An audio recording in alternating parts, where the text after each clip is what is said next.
Está no ar o Assunto Federal. Conteúdo que faz a diferença. Olá, ouvinte. Hoje é quinta-feira, 18 de dezembro de 2025. Começa agora o Assunto Federal, com muita informação e prestação de serviço para você. Eu sou Luciano Seixas e o nosso encontro está só começando. Fico com você sempre de segunda a sexta ao vivo, das 4 às 5 da tarde, pelo horário de Brasília. Pelo streaming do site radiogov.ebc.com.br e também via satélite para emissoras parceiras de todo o país. Fica com a gente porque aqui tem conteúdo que te interessa e que faz a diferença. Aqui o assunto é federal. Com os trabalhos técnicos do Paulo Meirelles e a produção da equipe da Rádio Gov, da Empresa Brasil de Comunicação, EBC, a gente começa agora com o nosso Giro de Notícias. É hora do Giro de Notícias. E abrimos o nosso giro com a nova fase da Operação Sem Desconto, deflagrada hoje pela Polícia Federal e pela Controladoria Geral da União para apurar esquema de descontos associativos não autorizados por aposentados e pensionistas do INSS. Dilson Santa Fé tem os detalhes. A Polícia Federal e a Controladoria Geral da União deflagraram nesta quinta-feira uma nova fase da Operação Sem Desconto, que apura um esquema nacional de descontos associativos não autorizados em aposentadorias e pensões do INSS. Estão sendo cumpridos 52 mandados de busca e apreensão, além de 16 mandados de prisão preventiva e outras medidas cautelares. As ordens foram expedidas pelo Supremo Tribunal Federal e estão sendo executadas nos estados de São Paulo, Paraíba, Rio Grande do Norte, Pernambuco, Minas Gerais, Maranhão, além do Distrito Federal. De acordo com as investigações, o esquema envolvia a inserção de dados falsos em sistemas oficiais, com o objetivo de realizar cobranças indevidas de beneficiários da Previdência Social. Também são apurados crimes como organização criminosa, estelionato previdenciário e ocultação de patrimônio. Após a deflagração da operação desta quinta-feira, o Ministério da Previdência Social publicou nota à imprensa em que comunica a exoneração do secretário executivo Adroaldo Portal, acusado de envolvimento no esquema. De acordo com a nota, o Ministério e o INSS permanecem contribuindo ativamente com as investigações e atuando para recuperar os recursos desviados. Para dar continuidade à gestão administrativa do Ministério, o Procurador Federal Felipe Cavalcante e Silva, que atualmente atua como consultor jurídico da Previdência Social, foi designado para assumir a função de secretário executivo. Da agência Rádio Gov em Brasília, Dilson Santa Fé. E após nova fase da Operação Sem Desconto, o ministro da Previdência Social, Volney Queiroz, afirmou que o governo não protege ninguém. Vamos saber mais com Lucília Araújo. O ministro da Previdência Social, Volney Queiroz, afirmou nesta quinta-feira que o governo não interfere nas investigações em andamento e que os órgãos de controle têm liberdade para atuar. A declaração foi feita durante coletiva de imprensa após a nova fase da Operação Sem Desconto, deflagrada pela Polícia Federal e pela Controladoria Geral da União. A operação resultou na prisão preventiva de 16 pessoas e no cumprimento de 52 mandados de busca e apreensão em diferentes estados. Entre os presos está o então secretário executivo do Ministério da Previdência Social, Adroaldo Portal. Segundo o ministro, assim que teve conhecimento da ação policial, foi determinada a exoneração do secretário executivo. Volney Queiroz anunciou ainda a nomeação do procurador federal Felipe Cavalcante e Silva, que exercia a função de consultor jurídico do Ministério para o cargo. Durante a entrevista, o ministro destacou que o Ministério da Previdência Social não foi alvo de mandados judiciais e que a pasta segue colaborando com as investigações. Volney Queiroz afirmou que o objetivo é identificar os responsáveis pelas fraudes, punir os envolvidos e recuperar os recursos desviados. De acordo com o Ministério, cerca de 4 milhões de aposentados e pensionistas já foram ressarcidos de descontos não autorizados, totalizando 2 bilhões e 700 milhões de reais. As investigações também resultaram no bloqueio de 2 bilhões e 800 milhões de reais pertencentes aos investigados. Felipe Cavalcante e Silva assume agora a coordenação administrativa do Ministério e o apoio direto às políticas públicas da pasta, incluindo a supervisão das secretarias e a articulação com o Instituto Nacional do Seguro Social. Da agência Rádio Gov em Brasília, Lucília Araújo. E a AGU obteve o bloqueio de mais 500 milhões de reais para ressarcir aposentados e pensionistas do INSS. Lademir Filipim. A Advocacia Geral da União obteve na Justiça Federal o bloqueio de 500 milhões de reais para o ressarcimento de aposentados e pensionistas do INSS que sofreram descontos indevidos em seus benefícios. A decisão atende a pedido da AGU no âmbito das investigações sobre fraudes envolvendo cobranças irregulares. O valor bloqueado está vinculado a uma das associações investigadas e será destinado à reparação dos prejuízos causados aos beneficiários da Previdência Social. Desde maio deste ano, a AGU ajuizou ações cautelares com base na Lei Anticorrupção, em articulação com a Controladoria Geral da União e a Polícia Federal.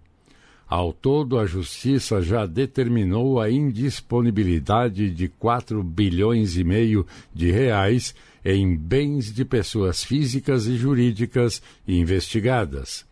Além desse bloqueio, novas decisões judiciais também autorizaram a indisponibilidade de outros bens e a quebra de sigilos bancário e fiscal de envolvidos no esquema. Da agência Rádio Gov em Brasília, Lademir Filipim. O governo do Brasil intensifica ações em aeroportos durante o período de festas. Vamos saber mais sobre a Operação Fim de Ano com José Carlos Andrade. O Ministério de Portos e Aeroportos, a Agência Nacional de Aviação Civil, a ANAC, a Associação Brasileira das Empresas Aéreas e Aeroportos Brasil intensificam entre os dias 19 de dezembro e 5 de janeiro as ações de monitoramento e fiscalização nos principais aeroportos do país durante o período de festas de fim de ano. De acordo com o Ministério, a chamada Operação Fim de Ano tem como objetivo acompanhar o aumento da movimentação de passageiros no Natal e no Réveillon e garantir a prestação adequada e segura do serviço de transporte aéreo em todo o território nacional. A iniciativa prevê o reforço da atuação da ANAC em aeroportos de 15 estados, com presença de servidores em campo para fiscalizar as operações, orientar passageiros e acompanhar o cumprimento das normas do setor. A ação se soma às atividades regulares de fiscalização realizadas ao longo de 2025. Ainda segundo a pasta de Portos e Aeroportos, o monitoramento será feito de forma integrada entre o governo federal, a agência reguladora, as concessionárias aeroportuárias e as companhias aéreas, com foco na organização das operações e na proteção dos direitos dos passageiros. A orientação é que os viajantes fiquem atentos às regras da ANAC sobre assistência em casos de atraso ou cancelamento de voos e às normas de acessibilidade, que seguem válidas em todos os aeroportos do país durante o período. Da agência Rádio Gov em Brasília, José Carlos Andrade.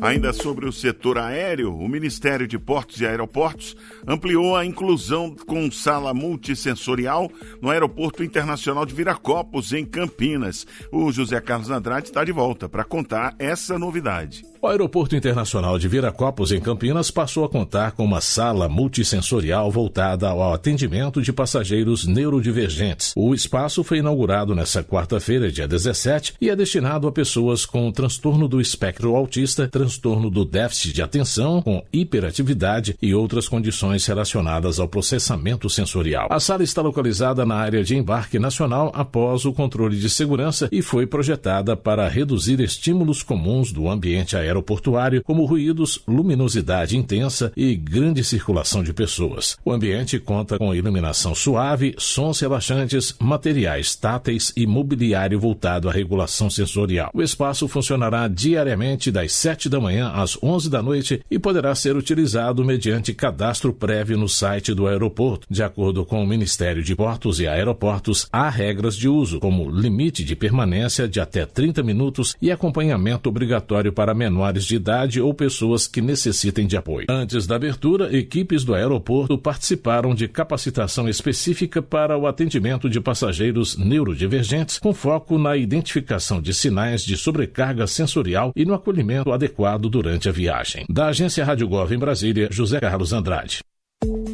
Detrans de todas as regiões do país já opera o modelo da CNH do Brasil. Dilson Santa Fé. Departamentos estaduais de trânsito de todas as regiões do país já adotam um novo modelo da Carteira Nacional de Habilitação, a CNH do Brasil. Atualmente, 16 estados operam um sistema que simplifica o processo para quem deseja iniciar a formação de condutor. A mudança resulta de uma atuação conjunta entre órgãos estaduais e o governo federal e segue as diretrizes estabelecidas pelo Conselho Nacional de Trânsito.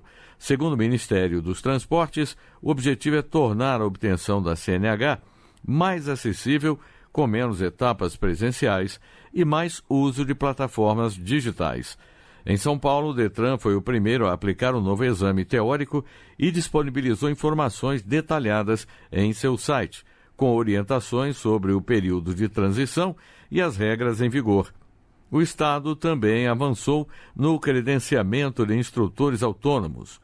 O Ministério informou que outras unidades da Federação estão em fase final de adequação.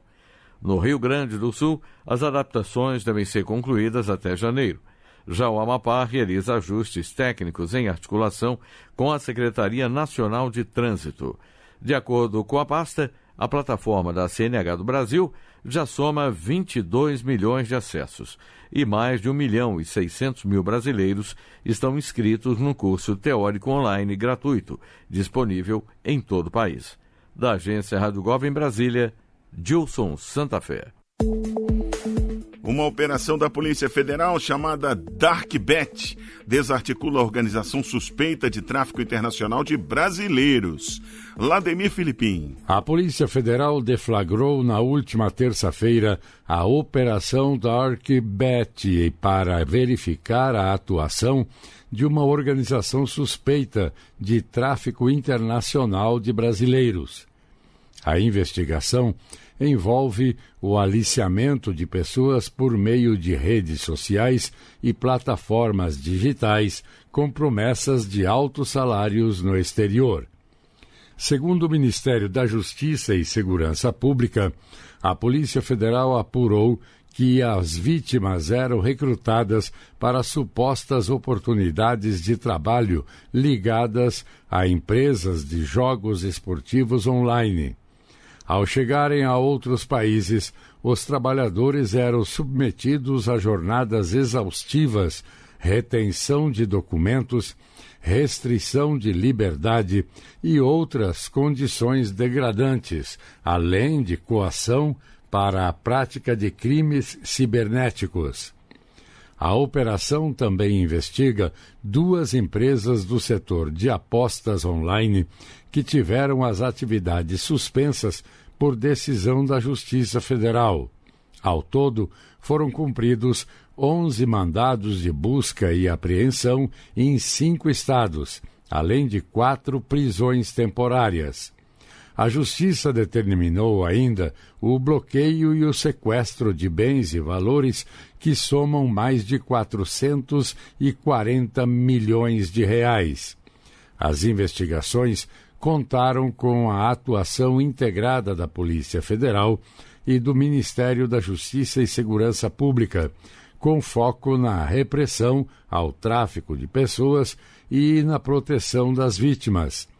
Denúncias sobre tráfico de pessoas podem ser feitas de forma anônima pelo Disque 100, disponível 24 horas por dia.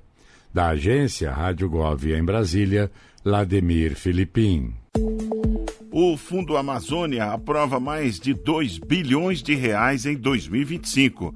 José Carlos Andrade. O Fundo Amazônia aprovou cerca de 2 bilhões de reais em projetos ao longo de 2025, o maior volume anual desde a criação do mecanismo em 2008. De acordo com o Ministério do Meio Ambiente e Mudança do Clima, os recursos foram destinados a ações de combate à prevenção a incêndios florestais, restauração de áreas degradadas e apoio a atividades produtivas sustentáveis na Amazônia Legal, além de iniciativas no Cerrado e no Pantanal. Segundo dados divulgados nesta quarta-feira, dia 17, durante a reunião anual de doadores do Fundo Amazônia no Rio de Janeiro, entre 2023 e 2025, foram aprovados e contratados 3 bilhões e 700 milhões de reais em projetos, o que representa mais da metade de todo o volume apoiado desde o início do fundo. Os projetos financiados em 2025 incluem a estruturação de bases operacionais, capacitação de profissionais e reforço de equipamentos para brigadas estaduais e corpos de bombeiros, com foco no enfrentamento aos incêndios florestais. Na área de restauração, o programa Restaura Amazônia destinou recursos para a recuperação de áreas degradadas em terras indígenas, assentamentos e unidades de conservação. Criado em 2008, o Fundo Amazônia é gerido pelo BNDES e coordenado pela pasta do Meio Ambiente. O mecanismo recebe doações internacionais destinadas ao financiamento de projetos voltados à conservação e ao uso sustentável das florestas na Amazônia Legal. Da Agência Rádio Gov em Brasília, José Carlos Andrade.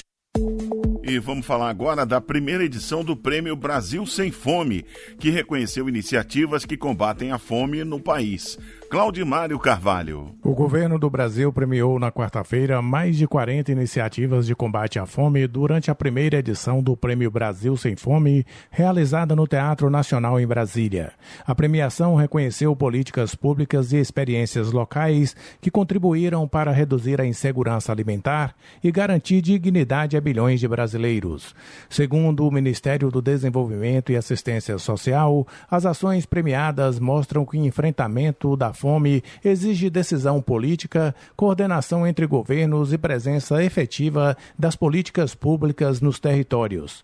Os projetos atuam em diferentes frentes, como acesso à alimentação, geração de renda, qualificação profissional e fortalecimento do Sistema Nacional de Segurança Alimentar e Nutricional.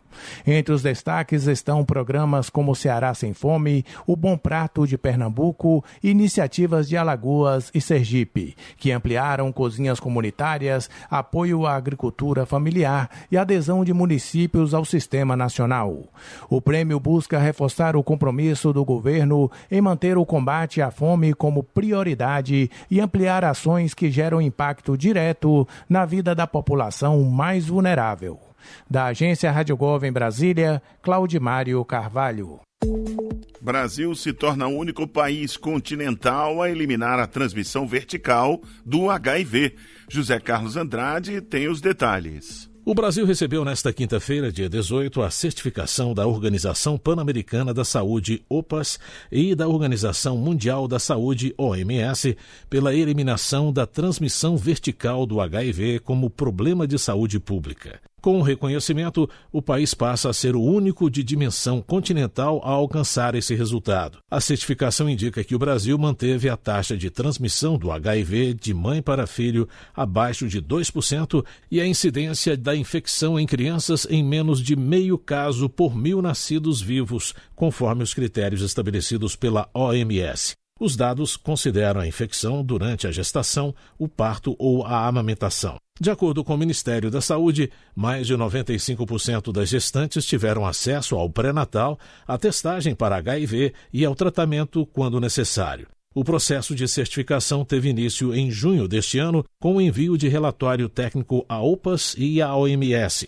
Entre 2023 e 2024, o país também registrou redução de 13% no número de mortes por AIDS. Os óbitos passaram de mais de 10 mil para cerca de 9.100, o menor índice em mais de 30 anos, segundo dados oficiais. A queda está associada à ampliação do diagnóstico, ao início mais precoce do tratamento e à adoção de estratégias de prevenção combinada, como o uso da PrEP, da PEP, dos testes rápidos e dos autotestes. Da Agência Rádio Gov em Brasília, José Carlos Andrade. Você está ouvindo o Assunto Federal, conteúdo que faz a diferença. E agora vamos ouvir a previsão do tempo em todas as regiões do país para sexta-feira, 19 de dezembro. Roda a previsão aí, Boró. Previsão do tempo para sexta-feira, 19 de dezembro de 2025. Região Centro-Oeste. Em Brasília, capital federal, o dia vai ser de muitas nuvens com pancadas de chuva e trovoadas isoladas. Os termômetros registram mínima de 18 e máxima de 25 graus. A umidade relativa do ar gira em torno de 95 a 65%. Nova Marilândia, em Mato Grosso, comemora aniversário com muitas nuvens e pancadas de chuva e trovoadas isoladas. A temperatura mínima é de 22 e a máxima 29 graus. A umidade relativa do ar é de 95 a 80%. Região Nordeste. Em Teresina, no Piauí, a sexta-feira vai ser de céu com muitas nuvens e pancadas de chuva e trovoadas isoladas. A temperatura marca mínima de 26 e a máxima de 36 graus. A umidade relativa do ar vai de 100 a 50%. Rafael Godeiro, no Rio Grande do Norte, completa mais um ano de fundação com céu repleto de nuvens e possibilidade de chuva isolada. A temperatura mínima é de 22 e a máxima de 36 graus. A umidade do ar varia de 70 a 30%. Região Norte. Porto Velho, em Rondônia, vai ter uma sexta-feira de muitas nuvens, com pancadas de chuva e trovoadas isoladas. A temperatura mínima é de 23 e a máxima de 29 graus. A umidade do ar é de 100 a 70%. Careiro, no Amazonas, festeja aniversário com céu de muitas nuvens, com pancadas de chuva e trovoadas isoladas. A temperatura mínima é de 23 e a máxima de 28 graus. A umidade relativa do ar é de 100 a 80%. Região Sudeste. Em São Paulo, capital paulista, a previsão é de muitas nuvens e pancadas de chuva isoladas. A temperatura mínima é de 17 e a máxima de 24 graus. A umidade relativa do ar vai de 100 a 80%. Araxá, em Minas Gerais, celebra aniversário com céu de muitas nuvens, com pancadas de chuva e trovoadas isoladas. A temperatura mínima é de 17 e a máxima de 23 graus. A umidade do ar é de 100 a 70%. Região Sul, Porto Alegre, Rio Grande do Sul. A previsão é de céu com poucas nuvens, com os termômetros registrando mínima de 19 e máxima de 33 graus. A umidade relativa do ar oscila entre 95 e 40%. Garopaba, em Santa Catarina. O dia de aniversário vai ser de céu com muitas nuvens, mas sem previsão de chuva. Os termômetros registram mínima de 20 e máxima de 29 graus. A umidade relativa do ar fica entre 90 e 50%. Você ouviu a previsão do tempo para esta sexta-feira, 19 de dezembro de 2025, com informações do INMET, o Instituto Nacional de Meteorologia, da agência Rádio Gov, em Brasília, Lademir Filipim.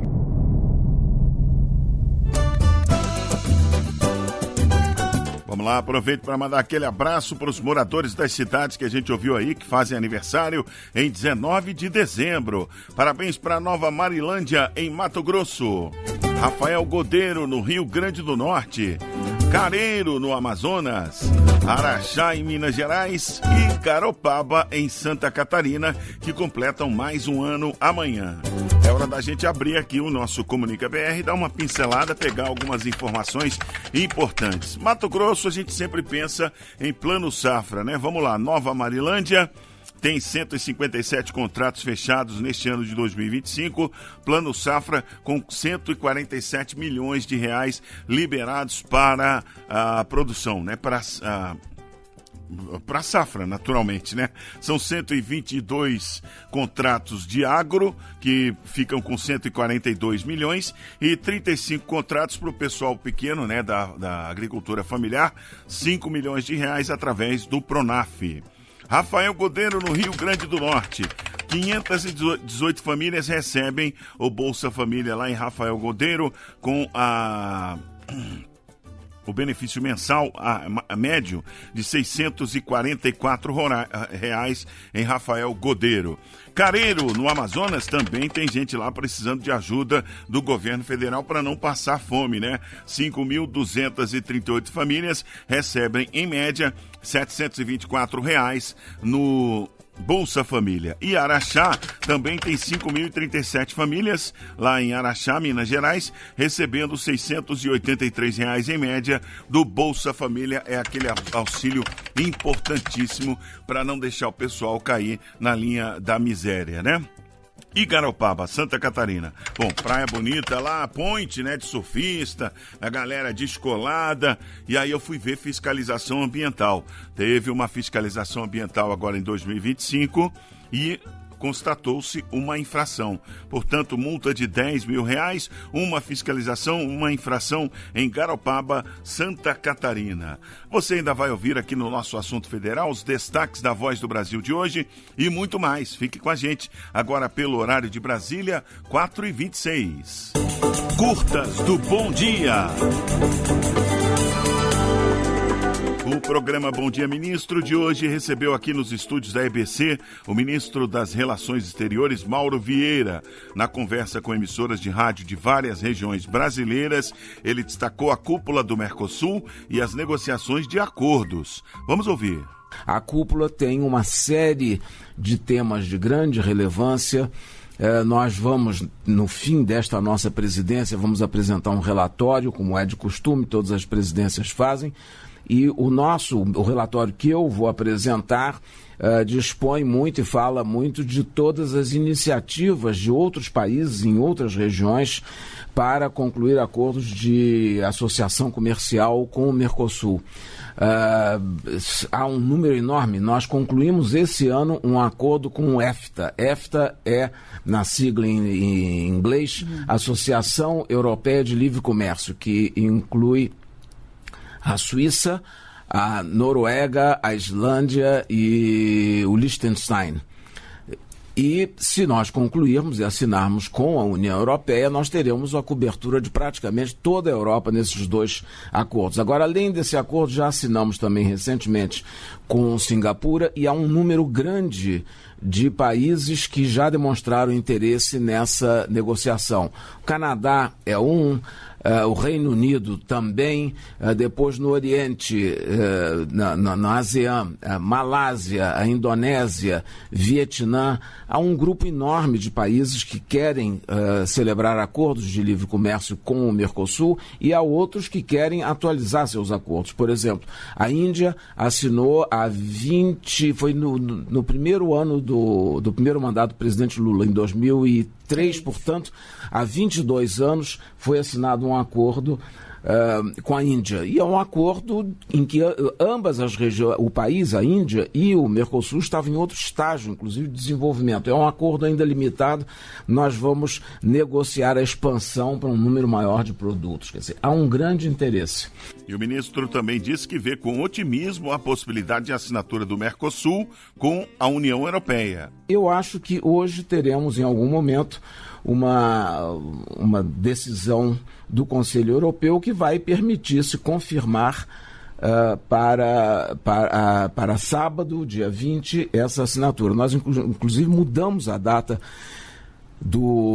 da cúpula do Mercosul, porque nós tínhamos pensado inicialmente fazer 1º e 2 de dezembro, a pedido justamente da União Europeia, de todas as autoridades, da Ursula von der Leyen, presidente da Comissão, do Antônio Costa, presidente do Conselho. Eles pediram que fosse no dia 20, porque pelo cronograma europeu seria o dia possível. Eles estão encerrando também o ano legislativo, então nós adaptamos e esperamos, está tudo pronto para recebê-los. Espero que venham e que se assinem. Nós temos mantido contato quase que diário. Eu tenho falado com ministros do exterior de vários países. Devo dizer que Espanha, Portugal, Alemanha são sólidos e ferrenhos defensores do acordo, porque todos sabem da importância da relação econômica e das exportações de ambos os lados do Atlântico.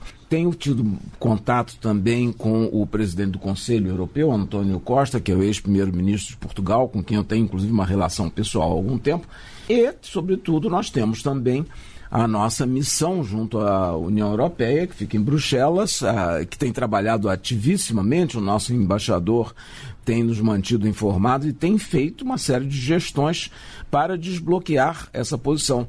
Vários países são totalmente a favor. Inúmeros dos 27 da União Europeia, eu diria que 20 ou 22 não tem a menor dúvida. Há 2 países que são grandes, importantes e que estão precisando refletir um pouco os pedidos e as posições dos seus setores agrícolas. Mauro Vieira destacou ainda que a COP30 deixou um grande legado para o Brasil. A reunião da COP30 em Belém foi muito importante, foi um marco. Como disse o presidente Lula, o Brasil ganhou em tudo, inclusive naqueles aspectos em que não conseguiu ter a aprovação de suas posições. Mas eu acho que é um grande legado para o Brasil e para o mundo das discussões que aconteceram. Acho que foi um grande legado também para o Brasil em termos de mostrar a Amazônia para o mundo. É a primeira vez que uma COP, e essa foi a 30ª, que ocorreu dentro de uma floresta tropical, e no caso específico da maior floresta tropical do mundo, para chamar a atenção das necessidades de preservação da floresta, do ecossistema, da importância para o mundo. E eu tenho certeza também que, do ponto de vista local, no estado do Pará e em Belém, na cidade de Belém, também essa marca vai ficar, porque os investimentos e a preparação que a cidade teve para receber 45 mil pessoas, 195 delegações, isso exigiu um grande esforço do governo nos 3 níveis, federal, estadual e municipal, e eu devo dizer que foi um sucesso absoluto. E acho também que o Brasil teve um grande êxito, porque nós conseguimos, na cúpula dos chefes de Estado que precedeu a abertura formal da COP, o Brasil conseguiu a aprovação do TFFF, na sigla em inglês, que quer dizer Florestas Tropicais para Sempre, que é um mecanismo inovador, é um mecanismo que não são doações, são investimentos que tanto os países como grandes empresas podem fazer num fundo que vai gerar rendimentos, e esses rendimentos serão aplicados a uma proporção que é em torno de $4 por hectare para programas de sustentação, de desenvolvimento, de apoio às populações locais e para promover também uma economia sustentável. Portanto, eu tenho certeza que essa COP, além de ter sido um sucesso, um êxito, ela deixará esse legado. Por fim, o ministro falou sobre as negociações para possibilitar a rota bioceânica. Vamos ouvir mais esse trecho. A rota bioceânica é fundamental, vai economizar dias no transporte das exportações brasileiras para a Ásia, por exemplo, e não só brasileiras, mas de todos os países diretamente envolvidos, como Uruguai, Paraguai, Argentina, Norte Argentino. É importante, a ponte está pronta e ligando Porto Murtinho a Carmelo Peralta, no Paraguai. Falta ainda a pavimentação, que esperamos seja concluída no próximo ano. E estamos trabalhando intensamente as equipes de Receita Federal e Polícia Federal do Brasil com os homólogos dos outros países para que seja o mais rápido possível instalado um sistema de liberação para que o tráfego seja o mais fluido, o mais rápido e o mais estável possível, como eu disse, reduzindo enormemente esse roteiro, essa rota em número de dias que levam as exportações brasileiras que saem, por exemplo, do Porto de Santos para ir para a Ásia. Isso reduz em praticamente 12 dias a 14 dias. Sem dúvida, é um ganho muito importante e o governo federal está muito empenhado em articular com esses organismos, com Receita e com Polícia Federal, com a Argentina e com o Paraguai e com o Chile, uma solução o mais rápido possível.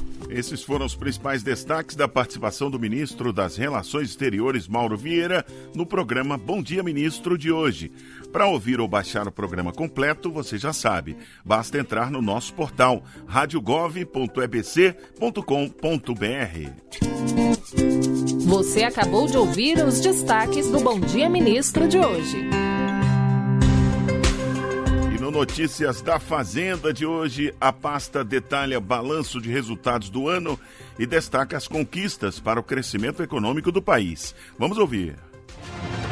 Notícias da Fazenda. Você bem informado sobre a economia do país.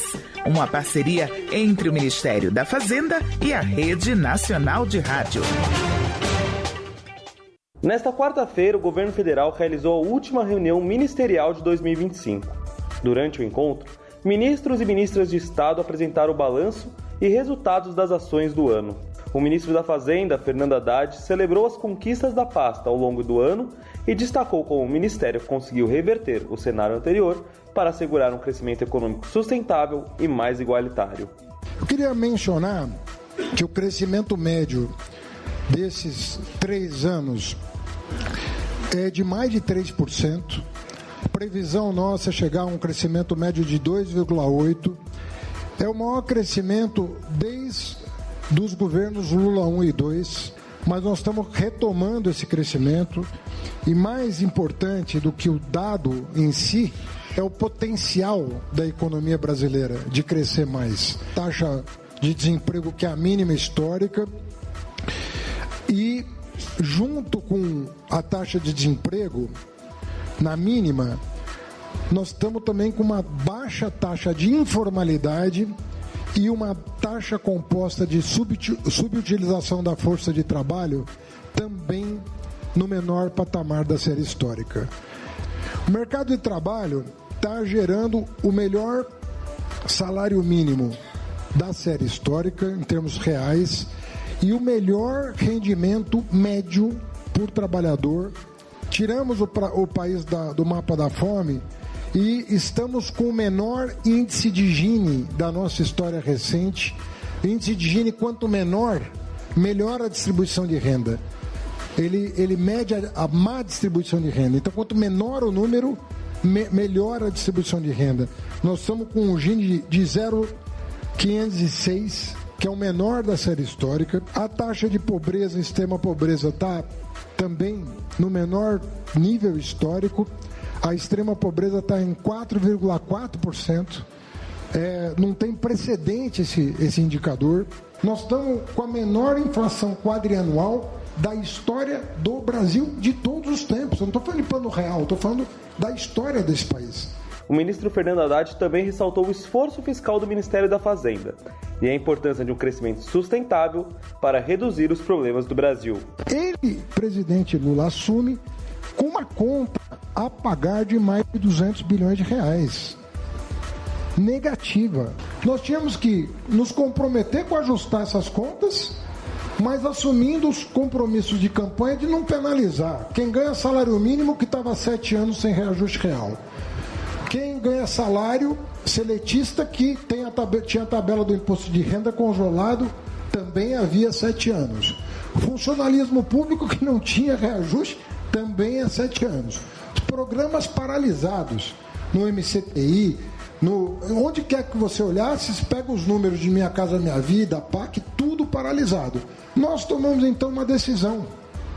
Nós temos que colocar o pobre no orçamento e o rico no imposto de renda. E aí começou um trabalho, mas assim, um trabalho incrível que foi feito pelas equipes de identificar toda a sangria do Estado brasileiro.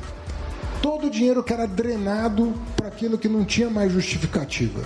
Tudo aquilo que ia pelo ralo e que não tinha mais correspondência com algum benefício social. e nós fomos recompondo o orçamento do país, tanto do ponto de vista do investimento quanto do ponto de vista da receita. Não há como resolver os problemas do Brasil sem crescimento. É óbvio que esse crescimento tem que ser sustentável. E nós estamos provando aqui que nós estamos crescendo com menor desemprego e menor inflação somados. Você ouviu as principais notícias da Fazenda. Uma parceria entre o Ministério da Fazenda e a Rede Nacional de Rádio. O MME debate ampliação de investimentos em energia na Amazônia Legal. Além disso, o workshop busca fortalecer governança de reservatórios do SIM e marcos regulatórios impulsionam a transição energética com energia limpa. Você fica sabendo dessas novidades no boletim Conexão Energia. Roda aí, Boró.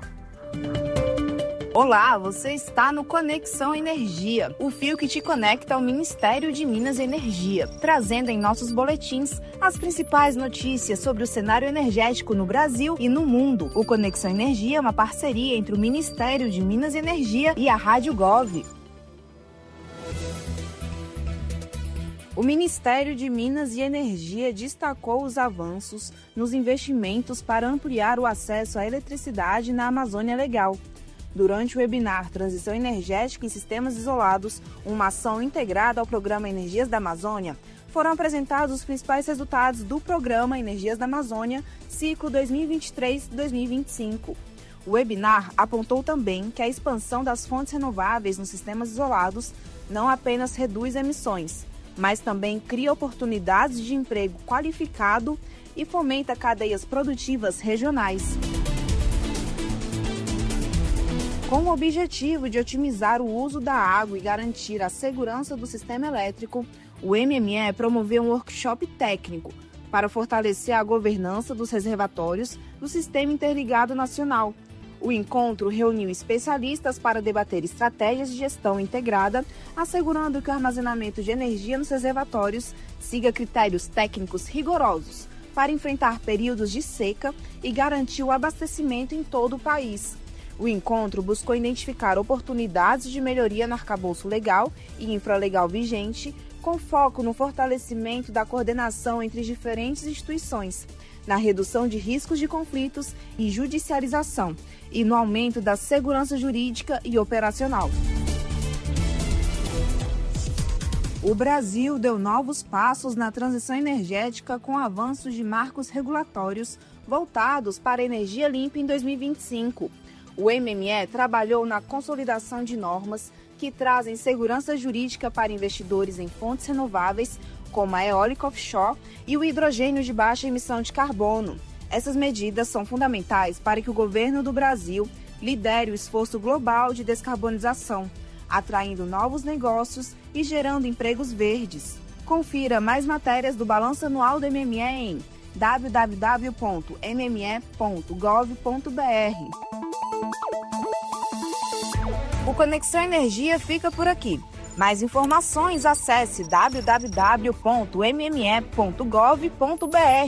Nossos boletins têm apresentação de Fernanda Rodrigues, produção de Lucas Flores e edição de Bruno Piuí. O Conexão Energia é uma parceria do Ministério de Minas e Energia e a Rádio Gov. Financiados pelo BNDES, novos ônibus elétricos são entregues à cidade de São Paulo.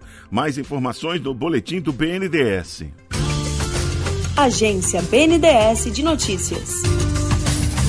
A população da cidade de São Paulo recebeu nesta quarta-feira 140 novos ônibus elétricos, dos quais 96 foram adquiridos com financiamento do BNDES, o Banco Nacional de Desenvolvimento Econômico e Social. A entrega dos veículos ocorreu durante cerimônia organizada pela Prefeitura da capital paulista. Os novos coletivos são totalmente movidos a bateria. Além de contribuírem para o meio ambiente e a melhoria da qualidade do ar, esses ônibus foram projetados para oferecer ao usuário uma experiência mais positiva e agradável, já que emitem menos ruídos e são equipados com ar-condicionado, tomadas USB para recarga de dispositivos móveis e sinal Wi-Fi. Para aumentar a segurança, uma parte dos veículos conta ainda com câmeras integradas ao Smart Sampa, sistema de monitoramento da Prefeitura. De acordo com o chefe do Departamento de Mobilidade Urbana e Logística do BNDES, Pedro Marques, o apoio do banco à aquisição de ônibus elétricos é, antes de tudo, um investimento direto na melhoria da qualidade de vida da população das grandes cidades. Estamos falando de um transporte público mais silencioso, mais confortável e principalmente muito menos poluente.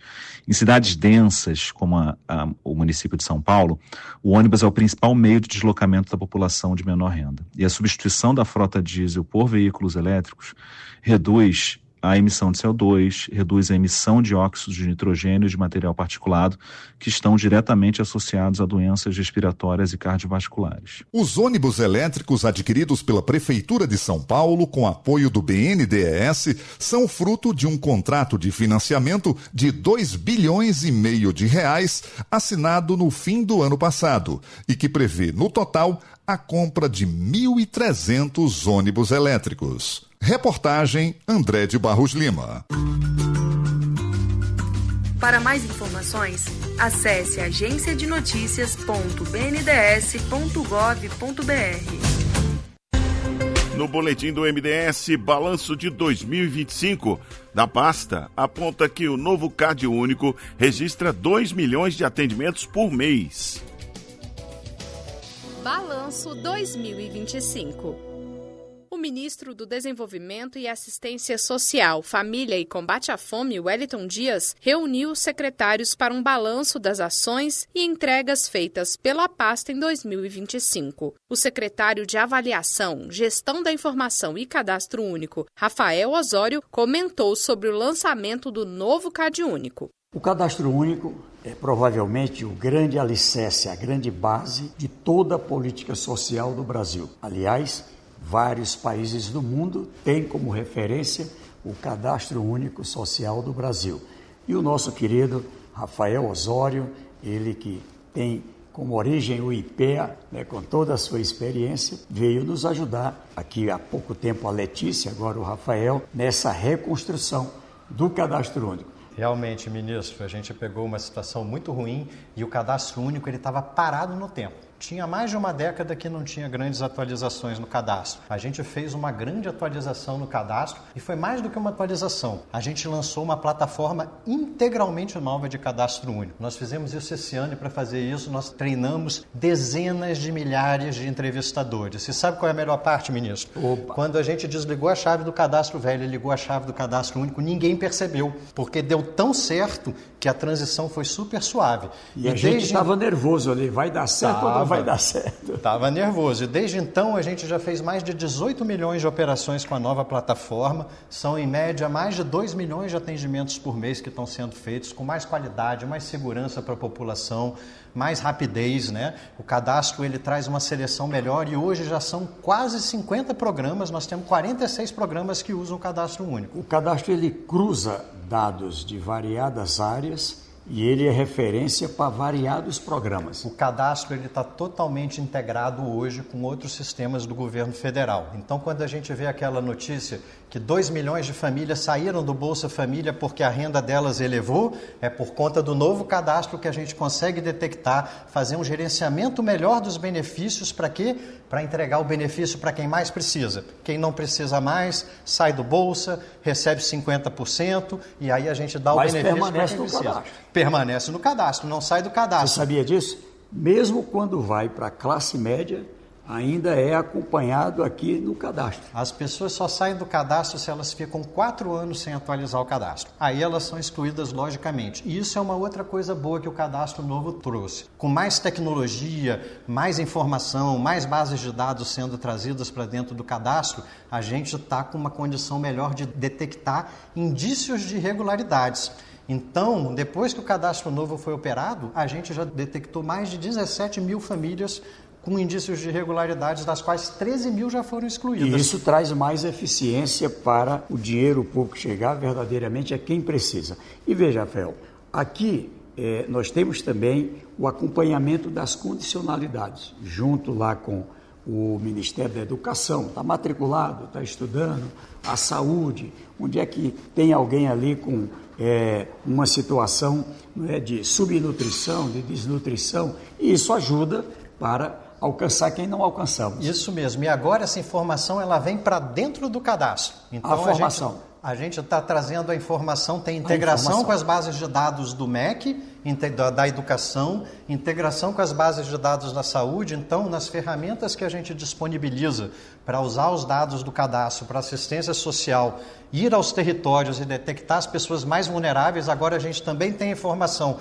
da saúde, da educação, para saber quem está fora da escola e para saber quem está em risco de insegurança alimentar e nutricional. Por fim, o cadastro, ele garante uma condição de se planejar quem ainda temos que alcançar para tirar da fome, da insegurança alimentar, mas também o acompanhamento para a superação da pobreza. É isso aí, ministro. E com isso, mais eficiência. Mais eficiência e melhor uso dos recursos públicos. É tudo que o governo do Brasil precisa. Balanço 2025. Após uma década, a Conferência Nacional dos Direitos Humanos foi retomada, com ampla participação social e reforço do compromisso democrático. Vamos saber mais no boletim Na Frequência dos Nossos Direitos. Olá, tá no ar o boletim Na Frequência dos Nossos Direitos. A partir de agora, você fica sabendo sobre as ações do Ministério dos Direitos Humanos e da Cidadania para todos e todas que vivem no Brasil. Em Brasília, o Ministério dos Direitos Humanos e da Cidadania reafirmou seu compromisso com a democracia e a participação social durante a 13ª Conferência Nacional dos Direitos Humanos. Depois de quase uma década, o governo brasileiro voltou a ocupar o local para consolidar o Sistema Nacional de Direitos Humanos, combater violências e ampliar as políticas direcionadas às populações em situação de vulnerabilidade. Saiba os detalhes na reportagem de Gabriela Oliva. No encerramento da 13ª Conferência Nacional dos Direitos Humanos, que teve a presença do presidente Luiz Inácio Lula da Silva, o Ministério dos Direitos Humanos e da Cidadania anunciou uma série de medidas estruturantes que reforçam a agenda de proteção, participação social e fortalecimento democrático no país. O encontro, que aconteceu em Brasília, integrou as comemorações do Dia Internacional dos Direitos Humanos, comemorado em 10 de dezembro, e contou com a presença de mais de 1.400 participantes, incluindo delegados, especialistas, representantes de entidades públicas e da sociedade civil. No seu pronunciamento, a ministra dos Direitos Humanos e da Cidadania, Macaé Evaristo, destacou o caráter participativo do processo, que envolveu mais de 100 fases estaduais, regionais e livres, além do envolvimento ativo de organizações civis, conselhos e movimentos sociais, envolvendo aproximadamente 5.000 pessoas em todo o território nacional. Depois, presidente, de 10 anos sem Conferência Nacional, este reencontro tem o peso simbólico e político de uma reparação democrática. Em seu discurso, o presidente Lula destacou o significado simbólico da conferência e a relevância da mobilização social. Construir qualquer política positiva para ajudar as pessoas necessitadas é sempre muito difícil. Agora, destruir, basta eleger alguém que não presta. Já a presidenta do Conselho Nacional dos Direitos Humanos, a defensora pública Charlene Borges, destacou o significado político da retomada do encontro. A retomada desse espaço representa por si só um ato democrático. Precisamos devolver ao povo brasileiro aquilo que lhe pertence por direito, que é a participação direta na construção das políticas públicas que impactam a vida de todos os cidadãos. Durante o evento, a ministra Macaé Evaristo, em parceria com o Ministério da Saúde, assinou a portaria que cria o programa Raízes da Cidadania. O objetivo da iniciativa é facilitar a emissão do registro civil de nascimento, diretamente nas maternidades, com foco em combater o subregistro, principalmente nas regiões da Amazônia e em municípios com grande déficit de registros. Além disso, outras ações importantes foram formalizadas, como a criação do Fórum de Enfrentamento à Violência contra Mulheres em Situação de Rua, em colaboração com o Ministério das Mulheres, e a assinatura do Plano de Ação do Plano Nacional de Proteção a Defensoras e Defensores de Direitos Humanos, que envolve uma série de ministérios e tem validade até 2035. Outro ponto alto do evento foi o envio pelo presidente Lula ao Congresso Nacional da Convenção Interamericana contra todas as formas de discriminação e intolerância e do projeto de lei da Política Nacional de Proteção a Defensores de Direitos Humanos, para criar um quadro normativo mais seguro para a atuação de defensores dos direitos fundamentais no país. A 13ª edição da conferência foi um espaço estratégico para a escuta ativa das demandas históricas e emergentes da população brasileira, sobretudo dos grupos em situação de vulnerabilidade, povos indígenas, quilombolas, povos e comunidades tradicionais de matriz africana, população negra, pessoas com deficiência, mulheres, pessoas LGBTQIA+, e população privada de liberdade. A construção coletiva de diretrizes a partir da escuta desses grupos é essencial para um sistema de direitos verdadeiramente democrático, inclusivo e efetivo. Do Ministério dos Direitos Humanos e da Cidadania, com a colaboração de Sofia Fonseca, reportagem Gabriela Oliva. O boletim Na Frequência dos Nossos Direitos termina aqui. Quer saber mais sobre as ações do Ministério dos Direitos Humanos? Acesse o nosso site gov.br/mdh. O boletim teve coordenação de Márcia Cruz, produção de Gabriela Oliva, checagem de Fernanda Tubamoto, edição de Tatiana Narruz e apresentação de Sofia Fonseca. O boletim Na Frequência dos Nossos Direitos é uma parceria do Ministério dos Direitos Humanos e da Cidadania com a Rádio Gov. Assunto Federal. Mais uma escola conectada é o governo do Brasil pelo país inteiro, do lado do povo brasileiro. Com internet de qualidade, conectando estudantes e professores a um mundo de possibilidades. Para pesquisar, estudar, se formar. A aula ficou bem legal. Estou fazendo um curso de inteligência artificial. E você, tá ligado? O Brasil tá do seu lado. Acesse gov.br/MEC e saiba mais. Programa Escolas Conectadas, Ministério da Educação, Governo do Brasil, do lado do povo brasileiro! Momento Serviço.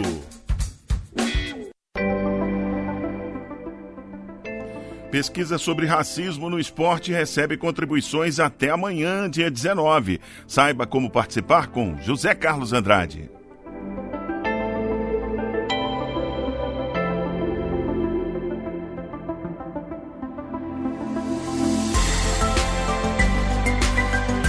A Defesa Civil mobiliza equipes para enfrentar chuvas intensas no Sudeste. Vamos ouvir a matéria com Cláudio Mário Carvalho. A Defesa Civil Nacional intensificou o monitoramento e mantém equipes de plantão para apoiar Rio de Janeiro, Minas Gerais e Espírito Santo, que devem ser atingidos por chuvas intensas nesta quinta-feira.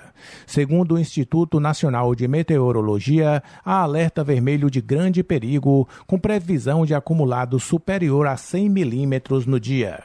De acordo com a Defesa Civil, o volume elevado de chuva aumenta o risco de enchentes, alagamentos e deslizamentos de encostas. A orientação é que a população acompanhe os alertas oficiais, evite áreas alagadas, não se abrigue debaixo de árvores e deixe o local imediatamente ao identificar sinais de risco, como rachaduras em imóveis ou elevação do nível de rios.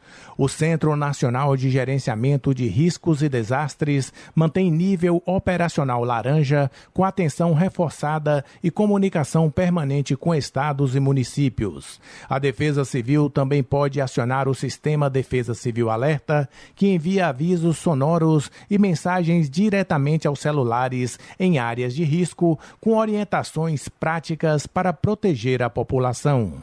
Da agência Rádio Gov em Brasília, Claudimário Carvalho.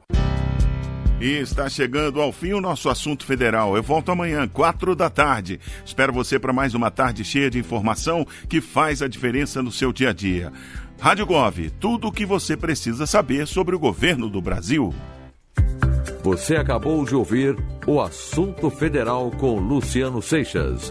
Uma produção da Rádio Gov, da empresa Brasil de Comunicação, EBC, de segunda a sexta, às 16h.